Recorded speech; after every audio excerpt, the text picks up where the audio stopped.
ګوره چې شوي دي کوم واقعه چې شوې ده نو یو خلک وی چې سیلاب راغی آفت راغی دا آفت نه دی دا قتل زه قتل وایم هر قتل چې نو د هغې قاتل پکار دی قاتل څوک دی څوک ذمه دار او دا اواز به د عمران چې د کوم قتل قاتل نه معلومه نو حکومت وقت د هغې قاتل نو زه دا وایم دا قتل عام چې شوی دی نو د دې صوبې چیف ایگزیکټیو چې دی هغه د دې قاتل دا دې ته کار نه وایي چې د 20 تنه ستا مړه دي ته ډي سي اخوا کا ته اے سي اخوا کا پکار د دې کور ته لاړ شي خو هغه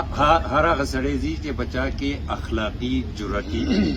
هغه دا مني چې زما انکمپیټنسي ده هغه دا مني چې زما فیلور دی نو هغه اخلاقي جرأت په دو کې نشته نو زه د دې فورم نه دا ډیمانډ کوم چې د دې اف آی آر دی د چیف منسټر خلاف وشي دا کوم قتل عام چې شوی یو هفته مخکې دا ما سره دا لیټرې پرتې دي چې دوی ته فورکاسټ والا ویل دي ان ډي ایم اے ته لیټر کړی دی بیا پی ډي ایم اے دلته لیټر کړی دی او سپیشل پکې منشن دي په لیټر کې سوات شانګله پکې بای نیم منشن دي چې دلته فلډ راځي او دغه زمونږ هغه خان بهادر چې دی زمونږ منځ مسلط دی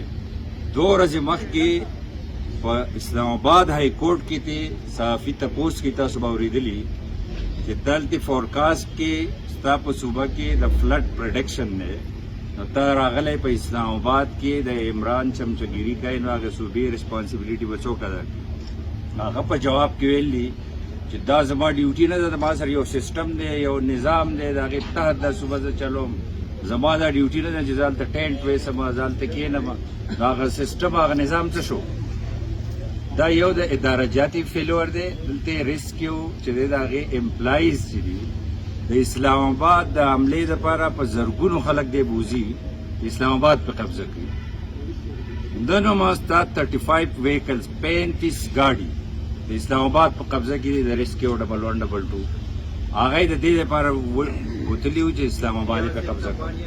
د دې دا کړي چې جوړې کړي مخکې نه د دې خلک ولازي موږ سره اوبه دي موږ سره شنه وه موږ سره ټمپریچر و دا هر څه بیړۍ چپه کړه 6 کروړو روپیو دپاره 6 کروړ روپۍ ټیکس کلیکشن ته شوی